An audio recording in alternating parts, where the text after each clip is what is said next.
Bismillahirrahmanirrahim. Assalamualaikum warahmatullahi wabarakatuh. Selamat sore, salam sejahtera bagi kita semuanya. Om Swastiastu, Namo Buddhaya, salam kebajikan. Yang saya hormati para alumni Universitas Indonesia, alumni UI yang sore hari hadir, beserta para senior-senior alumni UI yang sore hari ini hadir. Yang saya hormati para alumni dari universitas negeri dan swasta di Jakarta maupun dari seluruh tanah air yang sore hari ini hadir. Bapak Ibu tamu undangan yang berbahagia, saya ingin bercerita sedikit mengenai pengalaman. Karena yang namanya memimpin itu harus memiliki pengalaman.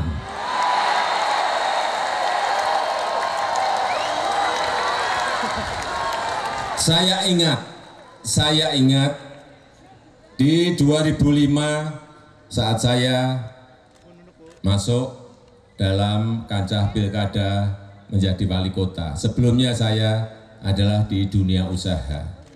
Kemudian saat itu ada 4 kandidat. Saya ikut. Yang 3 ini terkenal, orangnya terkenal semua ini. Incumbent, ketua Kadin dan pengusaha besar yang ada di Solo terkenal. Saya nggak ada orang di Solo yang saat itu tahu, nggak ada. Tetapi ternyata masyarakat memberikan amanah kepada saya. Meskipun menangnya sedikit tipis, tapi yang penting menang. Ya, kemudian saya masuk dari dunia bisnis masuk ke dunia pemerintahan. Apa yang saya alami saat itu? Saya banyak terkaget-kaget, saya harus banyak belajar, dan saya di awal-awal itu betul-betul pusing karena memang belum memiliki pengalaman memerintah di pemerintahan. Itu yang saya sampaikan di awal lagi, diperlukan pengalaman dalam memerintah. Apalagi sebuah negara yang besar seperti Indonesia ini. Jangan coba-coba dong. Hampir 1,5 tahun prosesnya adalah saya belajar. Pagi siang malam saya belajar. Karena memang berbeda sekali kita dalam mengelola institusi bisnis dengan mengelola sebuah pemerintahan meskipun dalam lingkup kecil sebuah kota. Tetapi pengalaman itu sangat penting sekali bagi saya menapaki jenjang-jenjang yang lebih atas. Begitu masuk ke 1,5 tahun, 2 tahun, saya baru bisa melakukan yaitu kerja secara cepat, karena yang namanya manajemen birokrasi, manajemen pemerintah itu berbeda sekali dengan manajemen di luar pemerintahan, sangat beda sekali. Alhamdulillah saya diberikan pengalaman itu. Masuk ke periode yang pertama saat itu, kemudian meningkat ke periode yang kedua. Periode yang kedua saat itu, ini juga cerita sedikit saja. Saya tanpa kampanye, tanpa keluar uang, saya bisa masuk lagi ke periode kedua dan mendapatkan 91%. Saya lupa tadi, yang periode pertama hanya 37%. Menang tipis, tapi menang. Periode kedua, kemudian 91%, kemudian dengan pengalaman itu masuk ke jenjang yang lebih tinggi, yaitu di Gubernur DKI.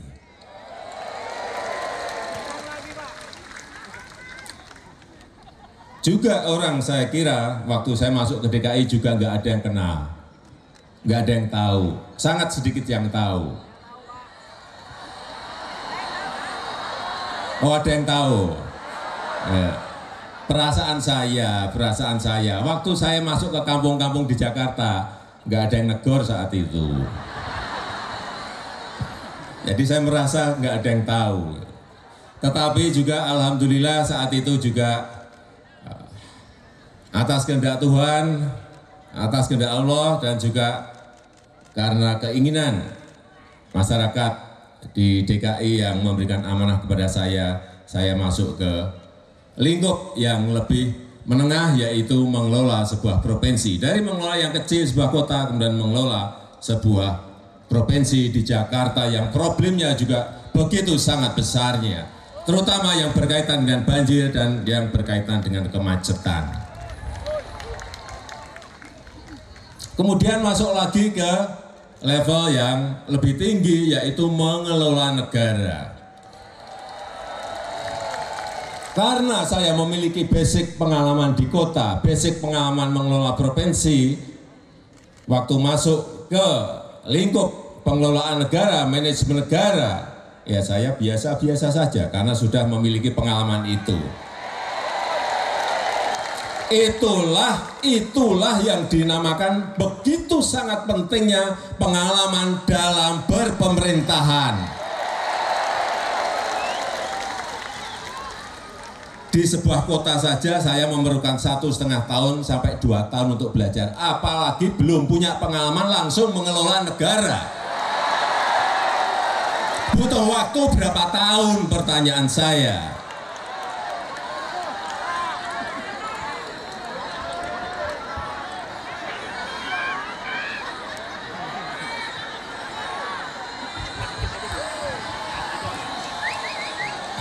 Yang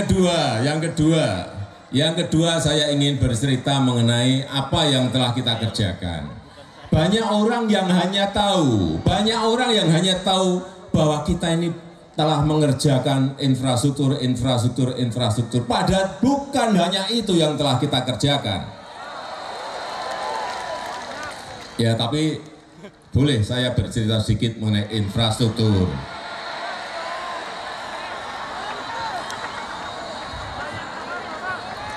Infrastruktur yang telah kita bangun ini bukan hanya urusan pelabuhan, misalnya pelabuhan Kuala Tanjung, Makassar, Newport, dan pelabuhan sedang dan kecil yang lainnya. Tetapi juga airport baru banyak yang telah kita bangun, baik di Jawa maupun di luar Jawa. Juga jalan tol baik di Jawa maupun di luar Jawa.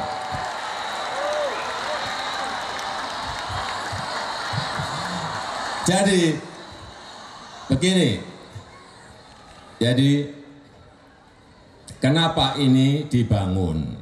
Ini merupakan syarat dan fondasi bagi kita apabila kita ingin bersaing, berkompetisi dengan negara-negara lain.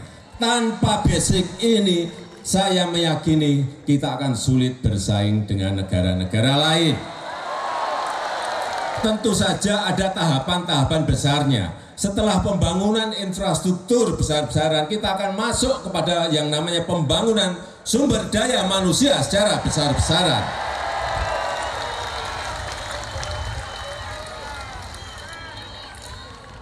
Dan infrastruktur itu bukan hanya yang gede-gede. Bapak Ibu sekalian yang saya hormati, kita tahu bahwa kita ini memiliki yang namanya dana desa. Dana desa itu di desa-desa dipakai untuk membangun jalan-jalan kecil yang ada di desa, pembangunan irigasi yang ada di desa, pembangunan jembatan-jembatan kecil yang dibutuhkan di desa-desa, itu yang tidak pernah dilihat oleh kita. Padahal di 2015 kita telah menggelontorkan 20,7 triliun ke desa-desa di seluruh tanah air. Di 2016 kita telah menggelontorkan 47 triliun ke desa-desa di seluruh tanah air. 2017 kita telah menggelontorkan 60 triliun ke desa-desa di seluruh tanah air. 2018 60 triliun ke desa-desa di seluruh tanah air. Dan tahun ini 73 triliun kita gelontorkan untuk desa-desa di seluruh tanah air. Dikurangi 3 triliun yang untuk kelurahan-kelurahan yang ada di kota-kota. Artinya ada 257 triliun rupiah yang telah kita gelontorkan ke desa-desa sebanyak 74.000 desa yang ada di seluruh tanah air. Dan itu jadi barang yang sangat, kalau Bapak Ibu pergi ke desa-desa, jadi barang. Ada yang enggak jadi jalan tadi, semuanya. Seingat saya ada 108.000 kilometer jalan di desa yang telah dikerjakan dari dana desa ini. Ada 6.900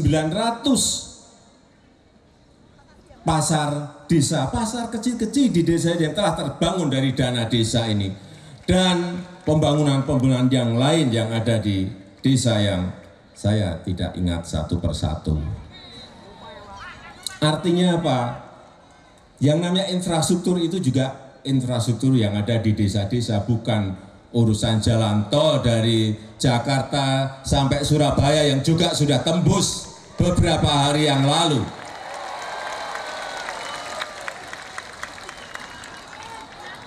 Kembali lagi, jadi bukan hanya infrastruktur, tetapi untuk masyarakat yang kurang mampu, kita juga telah memiliki yang namanya Kartu Indonesia Sehat. Banyak yang nggak tahu ini. Kemudian Kartu Indonesia Pintar, Kartu Indonesia Sehat telah kita berikan kepada 96 juta masyarakat yang tidak membayar, karena itu memang ada yang bayar, ada yang tidak bayar. Yang 96 juta tadi yang tidak bayar sama sekali iurannya, sehingga mereka bisa pergi ke puskesmas, pergi ke rumah sakit untuk mendapatkan layanan kesehatan. Yang kedua juga Kartu Indonesia Pintar, ini juga kita berikan kepada siswa-siswa dari keluarga yang tidak mampu. Itu sudah 19 juta kartu untuk anak-anak yang kurang mampu agar bisa mereka bersekolah. Ini juga tidak banyak yang tidak tahu. Kemudian yang berkaitan dengan program Keluarga Harapan yang namanya PKH, itu kita berikan tahun ini ke 10 juta kakak yang ada di seluruh Indonesia. Untuk apa? Baik untuk memulai usaha-usaha super mikro yang ada di kampung maupun di desa, maupun juga untuk kepentingan pendidikan dan kesehatan keluarga mereka. Satu orang ada yang mendapatkan 3,7, 3,6 juta, dan 1,8 juta tergantung keadaan keluarga itu masing-masing. Inilah bantuan-bantuan sosial yang telah kita berikan kepada mereka. Ini juga banyak yang tidak tahu. Kemudian yang terakhir ini masalah yang berkaitan dengan isu-isu.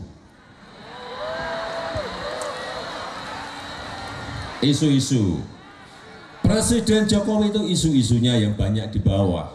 Mungkin di sini tidak, tapi di bawah diisukan seperti itu. Presiden Jokowi itu anti-asing.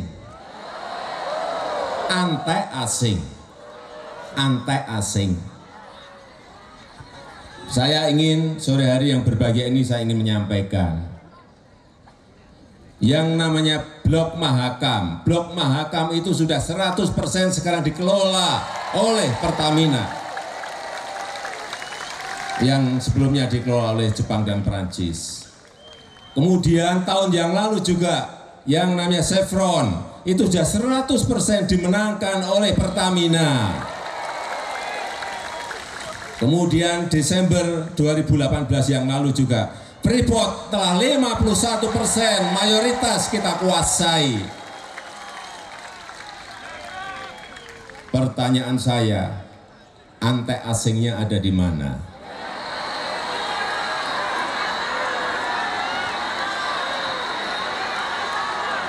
Anti-asingnya ada di mana? Di sana. Di sana tuh di mana?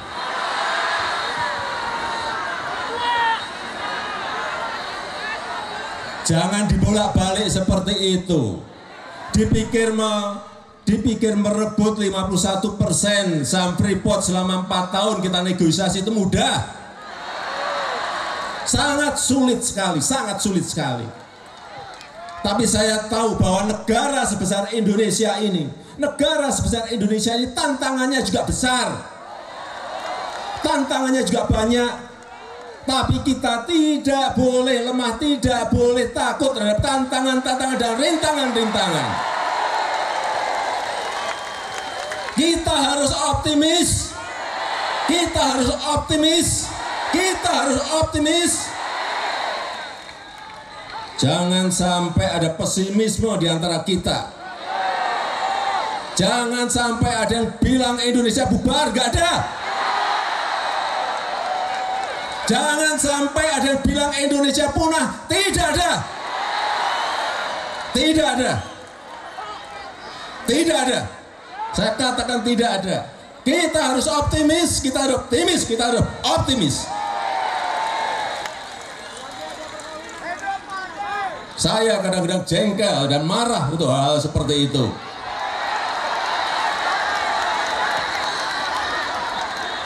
Bagaimana negara sebesar Indonesia ini kita tidak bangun optimisme, kita tidak bangun optimisme, kita bangun optimisme. Sesulit apapun rintangan itu, sesulit apapun tantangan itu, sesulit apapun hambatan itu, kita harus bersama-sama membangun negara ini.